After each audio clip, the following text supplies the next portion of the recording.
إن تنصروا الله ينصركم ويثبت أقدامكم.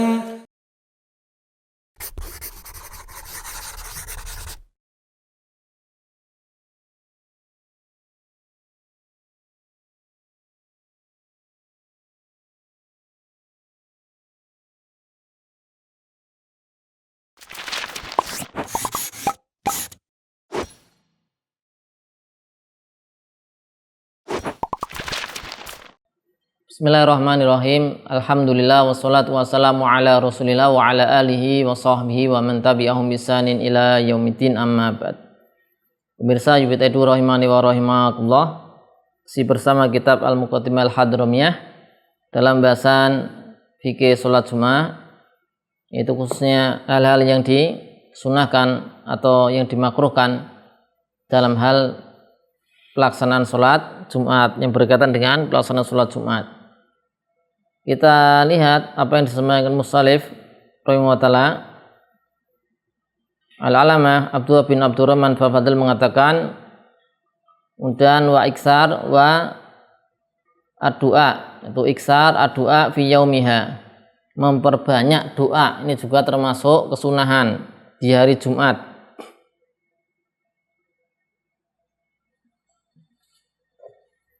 Iksarud doa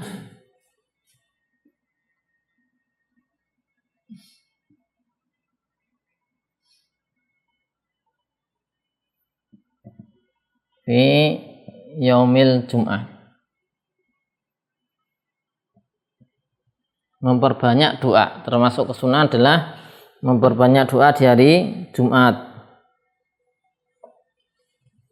Iya, agar atau berharap bisa bertepatan dengan satu waktu diijabainya doa. Sebagaimana hadis Abu Hurairah riwayat Bukhari Muslim, Nabi sallallahu alaihi wasallam pernah bahasnya Abu Hurairah mengatakan, anna Nabi sallallahu alaihi wasallam dzakara yaumal Jum'ah faqal.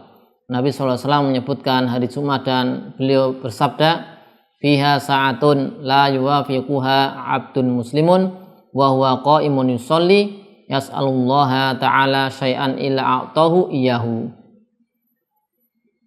Dan beliau berisyarat asyara biyadihi yuqalliluha. Ya, jadi Nabi sallallahu alaihi wasallam itu pernah mengatakan tentang hari Jumat. Di hari Jumat itu ada satu waktu, tidaklah seorang hamba, seorang muslim bertepatan di waktu itu berdiri berdoa kepada Allah, ya, meminta pada Allah sesuatu kecuali Allah akan berikan. Ini adalah satu waktu di hari Di hari Jumat, sehingga kita diperintahkan untuk memperbanyak berdoa di hari Jumat. Kemudian menurut Imam Syafi'i, ini dinisbat kepada Imam Syafi'i, juga disunahkan juga memperbanyak di malamnya. Karena di Busra Al-Karim disebutkan ja'an anis Syafi'i annahu balaghahu anna du'a yustajabu fi lailatiha. Doa juga diijabai di malamnya. Ya, kemudian musannif mengatakan wasa'atul ijabati fima baina julusil imam lil khutbati wa salamihi.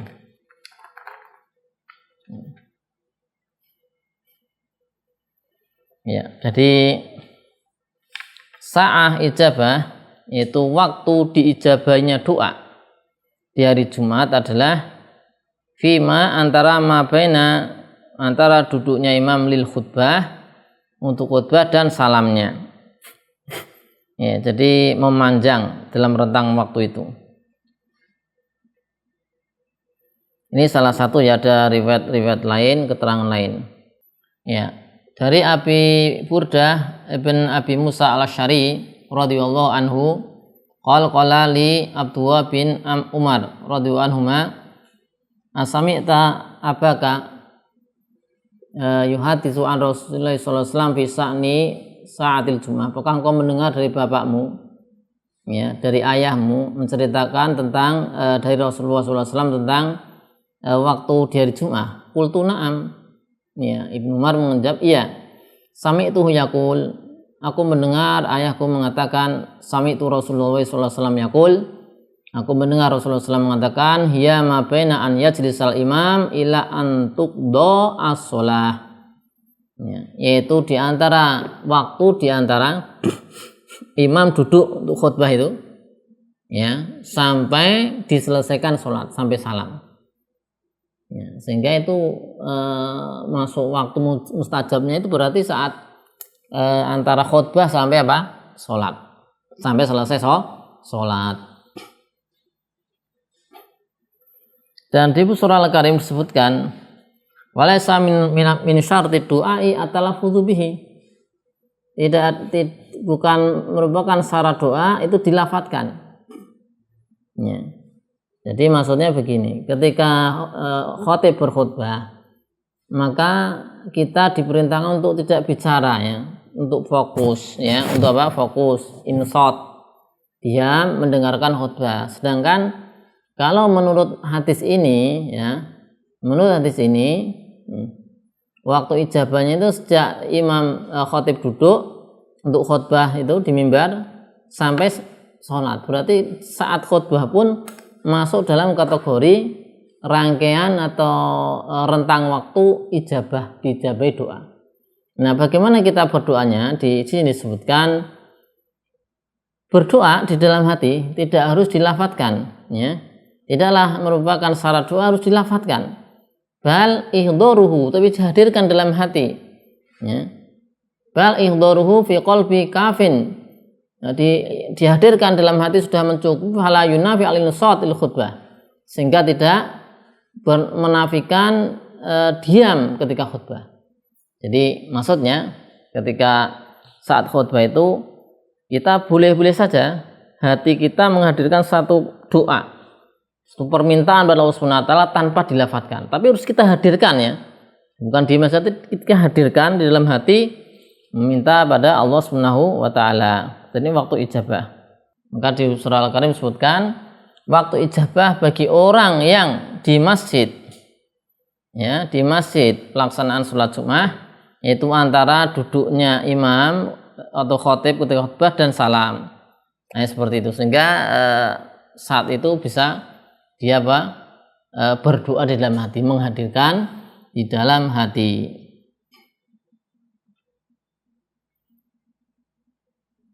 Kemudian ada kemakruhan yaitu at-takhoti, ya, takhoti. Yukrahu at-takhoti, dimakruhkan melangkahi. Yukrahu ini ada mustahab, ada makruh, ini jadi satu di ibarahnya, ya, kita beri tanda. Ini lihat, ini makruh, ini yang makruh, ya, makruh, ini mustahab, mustahab, ada lagi nanti yang makruh adalah yukrahu at-takhoti.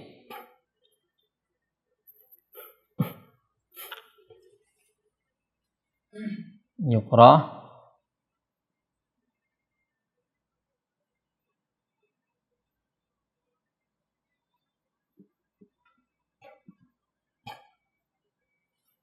wala yukrahu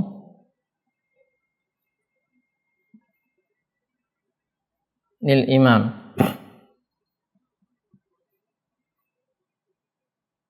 Waliman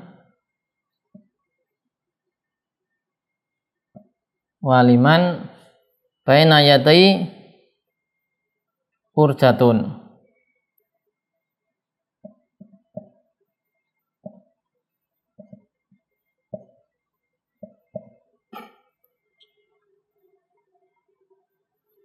Juga sini aja, wali mu'azzam,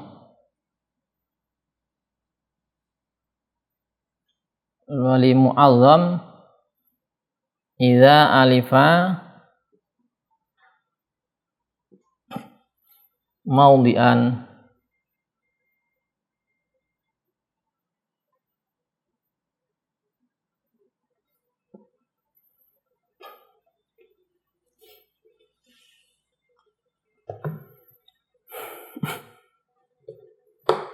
Ya, di antara hal yang makruh adalah melangkai orang-orang.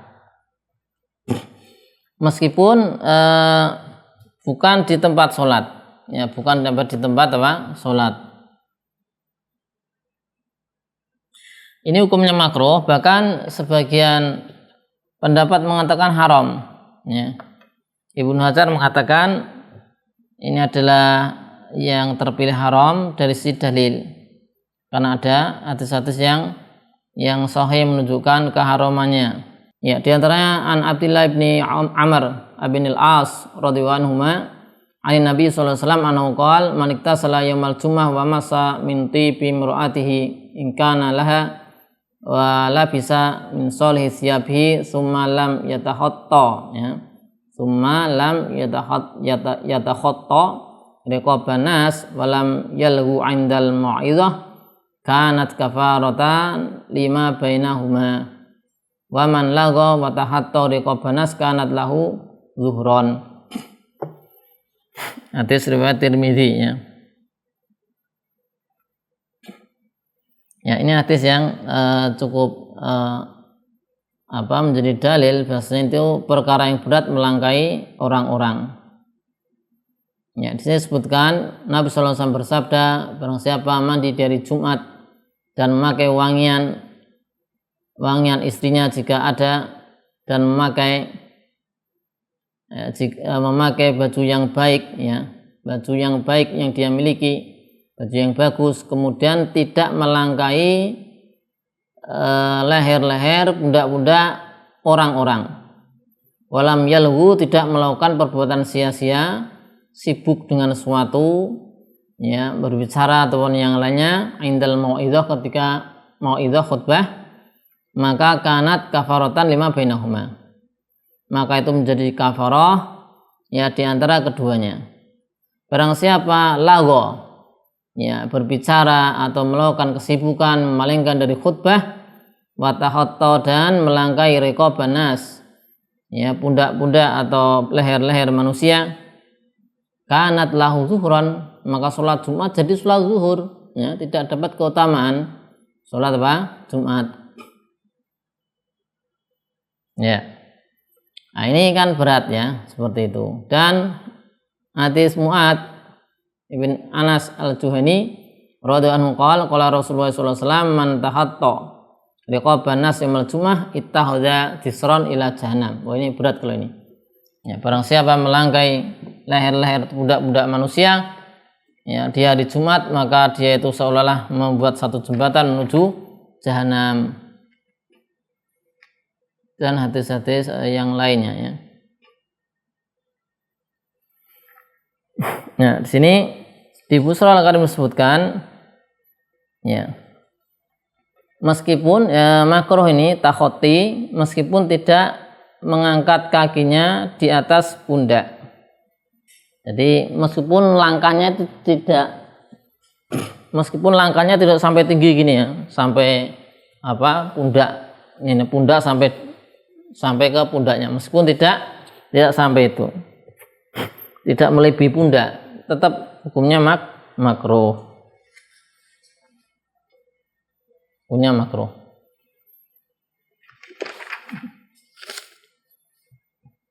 Kemudian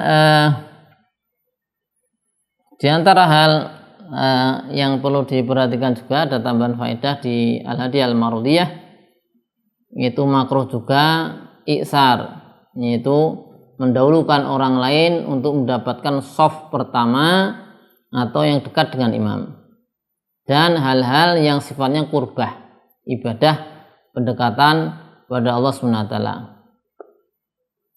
Nah, karena ini jadi dia seperti orangnya jadi rendah dalam urusan akhirat, tidak semangat, ya. Tidak semangat. Jadi makruh, ya, kalau misalnya dia mendahulukan orang lain. Jadi kita kalau bisa dapat shaf pertama, ya, kita misalnya ada shaf pertama, kita punya hak untuk maju shaf pertama, kemudian kita malah mempersilakan, silakan bapak saja yang ke depan. Nah, itu makruh, ya. Atau misalnya itu makruh, ya. kita bisa maju di saf pertama dan kita punya hak di situ karena datang duluan, ada orang di samping kita, silahkan maju. Nah, ini makruh. Harusnya kita yang maju. Kalau kita mempersilahkan orang tuh perkara yang dimakruhkan dalam bab ibadah ya. Ibadah itu tidak boleh mempersilahkan mendahulukan orang lain. Ini harus berlomba-lomba dalam hal urusan akhirat ya. Demikian pula contoh yang lain dalam hal dekat dengan imam. Semakin dekat dengan semakin bagus. Maka tidak tepat kalau misalnya imam di sini kemudian kita bisa dekat, ya, bisa dekat malah mempersilahkan orang, silakan Bapak dulu. Akhirnya dia dekat dengan imam, nah, kita malah agak menjauh. Ini juga makruh. Maka itu perkara yang ada keutamaan yang afdal di shaf depan dan paling dekat dengan imam. Ya, kalau kita punya hak di situ tidak boleh kita mempersilahkan orang lain malah disuruh maju. Nah, ini perkara yang tidak dibenarkan, suatu yang makruh. Suatu yang makruh. Ya. Kalau isar yang dituntut adalah dalam hal dunia. Ya, sebenarnya di surat Al-Hasyr ya, Allah Ta'ala katakan wa yu'thiruna 'ala anfusihim walau kana bihim khassasah. Ya. Jadi kalau hal dunia, ya, mereka mendahulukan atas diri mereka sendiri, meskipun mereka butuh, mereka misalnya kelaparan, ya, itu dahulukan orang lain itu bagus. Kita butuh makan, ya kan, butuh makan, lapar, kita dahulukan orang lain juga lapar, dahulukan, nah itu bagus. Tapi kalau bab ibadah jangan, ini adalah perkara yang dimakruhkan. Insya Allah kita baca di sesi berikutnya untuk kelanjutannya. Sallallahu alaihi wasallam Muhammadin wa ala alihi wasallam walhamdulillahi rabbil alamin.